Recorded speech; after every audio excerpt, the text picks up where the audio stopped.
Now I will explain the second way using our PTL and BTT, which is available in our customer portal, and it's free of charge, and it contains 536 protection testing template for the most types available worldwide in the market. So you will find all the vendors and all the protection relay types free of charge. You can download and you can open it directly. So let us dive in the other way. So I will choose the PTL, which is the protection testing template, and I will choose the GE. Then I will searching for the OMICRON B643. As you can see here, here is the OMICRON Agile B643. I will open and you will find out three types of files. The first type is the OCC file, and the other type is the X-ray, which used to build the OCC file in our PTT, and also a user manual instruction how to use this OCC file. And it's mandatory to read this user manual at least once before you are opening and starting the testing. So now I'm opening the BTT available in our OMICRON website, and I will show you how to import the relay parameter setting, which is exported already from the protection relay software called S1 Agile. And as you can see here, here is our BTT, and it consists of a lot of test modules which can be used to test all kind of protection, as you can see. And the only way to use it is following our OMICRON OMS law.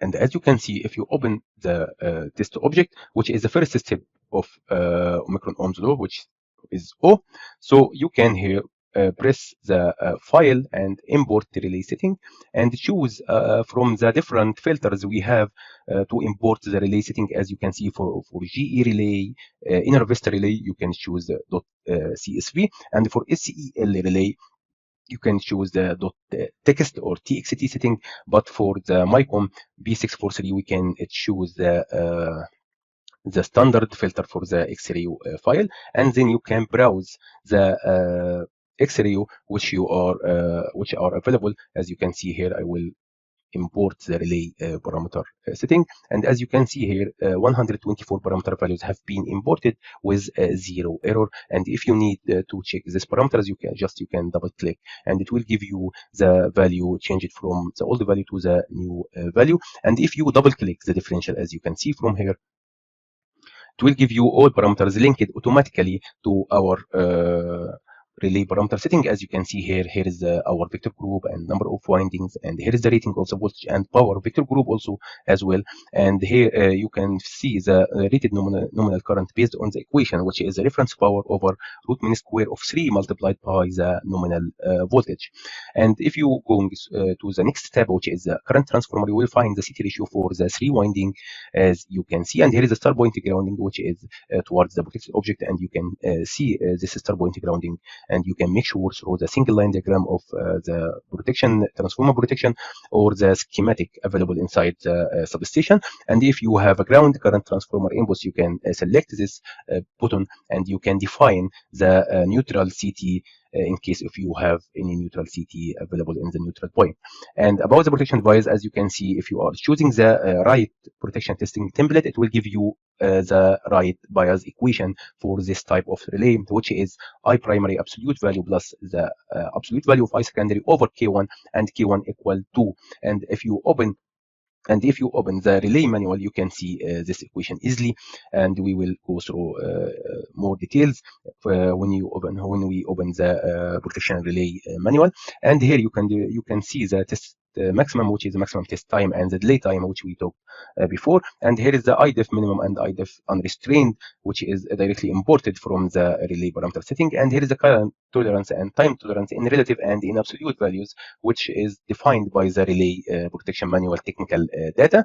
Then you can go to the characteristic definition, and as you can see here, this is the point which we draw manually in the first way or the first method, but here it's automatically calculated based on the relay equation available in the protection relay manual. And you can make sure about the slope here. If you press any segment, it will give you the slope, so you can double check your setting and your relays. And here is the second harmonic, as you can see, which is 20%, and the fifth harmonic, which is 45%, so you can press OK.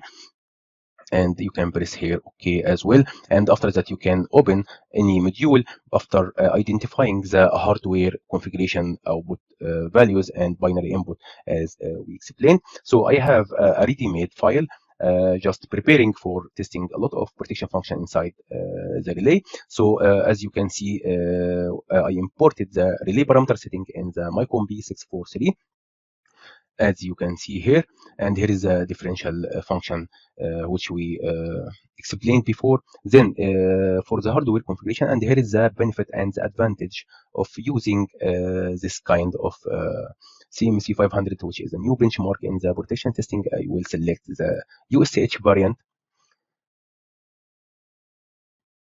Now it's online, so the voltage channel is 0 because I don't need a voltage, but I need a 10 channel of current. As you can see, for the analog output, I rename the first 3 channel to IL1, IL2, IL3 for the high voltage winding and using the current output A, and IA, B, C for the low voltage winding is used by the current output B, and the channel 4 of the current output A is used to simulate the neutral current for the high voltage winding. And you can write also the test switch or the terminal block here in the connection terminals to be easy for you or everyone takes this file and need to implement the testing from beginning.